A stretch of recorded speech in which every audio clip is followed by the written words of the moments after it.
This is a review of the Sunnytech Hot Air Stirling Engine. It's a motor model for education, a desktop piece or conversation piece, or something that you might have in a curio cabinet. It's really a nice, attractive engine, and it's fully functional. It even includes a belt-driven generator to light up an LED. This device is nicely designed. It's made of aluminum, and it's also made of steel. It has a metal base, and overall it weighs about 19.33 ounces. The Stirling engine is an external combustion engine where you burn a fuel with this wick and this bottle full of fuel. It heats this chamber here. This is the hot expansion chamber. The hot air inside of this expands, pushes the cylinder back, and as it does, it pulls back this one, which sucks in cold air. As the cylinder goes back, you can see this move forward. It injects cold air into the cylinder to be heated to start the next cycle. This thing will really get up to speed and run about 1,300 to 1,500 RPM. This is a great gift for a school, a science lab, for someone's desk, for someone's bookshelf as a working sample. It's very nicely designed. It's good for any mechanical geek who's a friend or a family member. Sit it on top of your desk at work or at home. It makes a great conversation piece. Along with the device as you see here, it comes assembled like this. You'll actually receive an extra LED which plugs in to these small 2 pins here. There's a small socket here that the pins plug in. Here's a cap for the bottle that the wick goes through. You want to fill this with a high quality fuel. If you're done using it, you can take out the wick and it'll air dry, but you can plug the cork in and save the fuel. And in addition, you have a separate glass chamber here.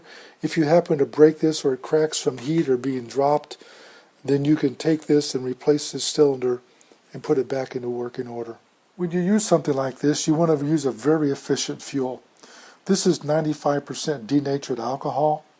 If you try to use 60 or 70% alcohol, it contains too much water and it will tend to burn a little cooler, and in addition to that it will smoke and have a colored flame that some soot might get on this. You don't want that. This 95% of denatured alcohol is a very clean burning fuel. It virtually has no soot, no smoke, and it burns hotter to make the engine run faster. When you get ready to use this, you want to insert the wick very carefully into this piece here and barely have it extended above the top. And you want to fill this reservoir about 60 to 70% full of alcohol. As soon as you pour the alcohol in there and put the top on, the alcohol will come up the wick. You can light it and it'll burn very clear flame. It's almost invisible, extremely hot, so be careful. In a few minutes I'm going to light this flame. That will heat the air in here. As it does, you want to spin the flywheel, and if it's hot enough, the engine will start to run. When you spin the flywheel, the hot air compression will push it back, and when it comes back, this piston here will inject cool air, which is now heated, and continues the cycle. These 2 shafts here drive the pistons and help also move the flywheel. There's a rubber belt that goes down to this generator, which will generate electricity up to this LED. Here we go. I'm going to light it up. And you can see you have a very clear flame there. It's almost invisible. You want to wait about 30 to 50 seconds until that air inside there gets hot enough so that when you spin the flywheel, the engine will continue to run. Now I'm going to try to start this. And you can see it immediately came on. And you can see the LED light up and flashing, and it's generating electricity. It's an amazing little device.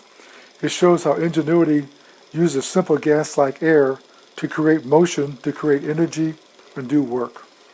This was developed in 1815 by Robert Stirling, who was a London pastor, and so it was named after him. This is what is called a dual-cylinder engine with a hot expansion chamber and a cooling chamber. This external engine is an amazing toy or a desk conversation model. As I mentioned, the base is aluminum. You can see it slightly moving there from vibration. I've got it sitting on a slick piece of paper, so you want to make sure it doesn't walk on you, and you want to make sure that this bottle doesn't vibrate off the end. This is a nicely designed and machined device. It's beautiful in its construction. This is what is called an alpha design of the engine, where it can be used to create the engine motion using the dual pistons. This is more efficient than a steam engine, and they had high expectations for it, but it just never matured into the same quality of device. When you want to stop this thing, you just simply take this, blow out the flame, and the engine will continue to run for some minutes, a minute or so, because there's still hot air inside of here, and until it cools down it works fine. This thing actually continued to run for over a minute and a half. I want to caution you, if you're demonstrating this for people or children, make sure they understand that that's an open flame. The flame's almost invisible. It will burn you, and the glass here will get very, very hot, so don't let them touch it. Remember that this is full of alcohol. Don't let this walk off a table, or don't let the alcohol bottle come off the edge and fall and spill the alcohol, because it is a flame and it could start a fire. I'm now going to start this, and then I'm going to turn the lights off so you can see what it looks like in the dark. Here you can see it in the dark. You can see the LED lighting and blinking as it comes up to speed. Now it's at full energy. And you can also see the flame that's invisible in normal light, but now in the dark you can see it. It's a very impressive piece of equipment. This thing run is so interesting, and children will become so fascinated with it that they're just going to stare at it and they're going to love it. I rated this as a 5-star item. I was impressed with the functionality and the quality of the product. I'd like you to know that I was supplied a sample for testing evaluation. A review was not promised to the supplier in exchange for the sample, but I stated that if I did a review, it would be fair and honest.